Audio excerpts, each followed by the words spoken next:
Now that you've mastered your hip hinge, you can start to add weight to it. Now, in those videos, we kind of focused on pinching the shoulder blades together with your hands on your stomach.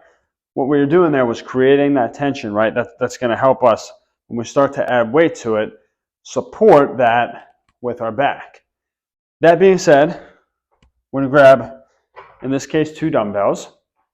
Now we're imagining that your hips are the fulcrum of a lever, right? Or so think like a seesaw, and we're pivoting front and behind of that fulcrum. Your hamstrings are pulling you up, the weight is pulling you down. The reason I say that is that I think a lot of new people especially have a tendency to put the weights at their side when they do this. To me, it doesn't really make sense, because if your hamstrings are pulling from the back, then we want to load on the front. And again, that pivot point is right here. So if you're putting the weights in line with this, that's pulling directly in line with the fulcrum of your lever. It doesn't really make sense. All of that to say, keep the dumbbells on your thighs.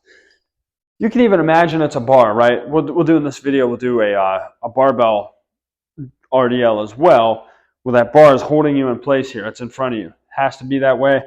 Do the same thing with your dumbbells. Knees are relaxed, shoulder blades are not. They're tight. We're kind of keeping that little bit of tension in the abs here to make sure we're maintaining that midsection rigidness. Push the butt back as far as we can without the knees bending. I have a nice deep stretch of my hamstrings there. I'm going to push my feet straight down to the floor.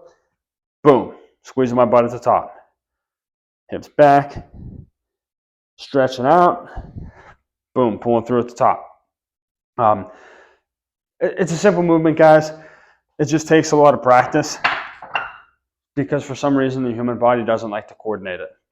I'm going to adjust this because it's bothering me. Too much ground. As I said, that was a dumbbell. Let's demonstrate with a barbell. So let me pull this guy out of the rack here.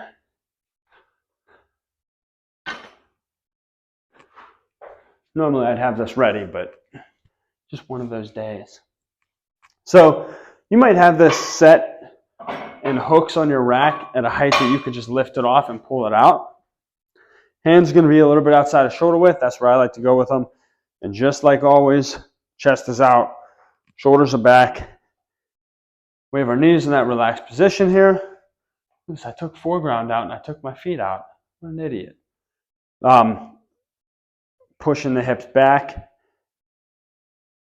Stretching the hamstrings out, pushing the feet straight down the floor, coming up. Now, obviously, guys, I'm talking a lot while I'm demonstrating this.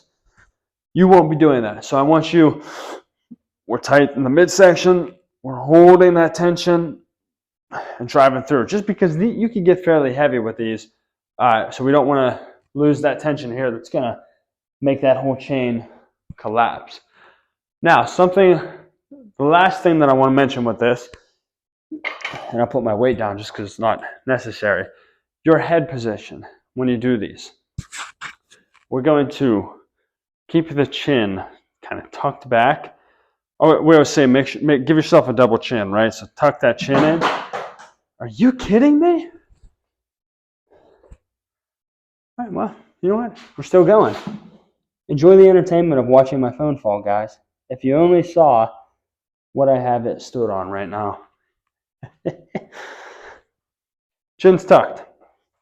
Imagine I have my weights, everything.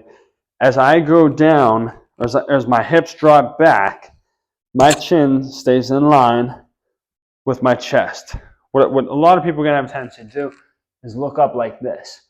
And you can see, this doesn't even feel comfortable to me, because you can see my spine, right? My back and then my head, it's cranked back like this.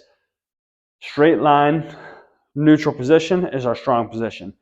This is not neutral. Chin's tucked in, kind of brought back, staying in line with the chest. That is an RDL.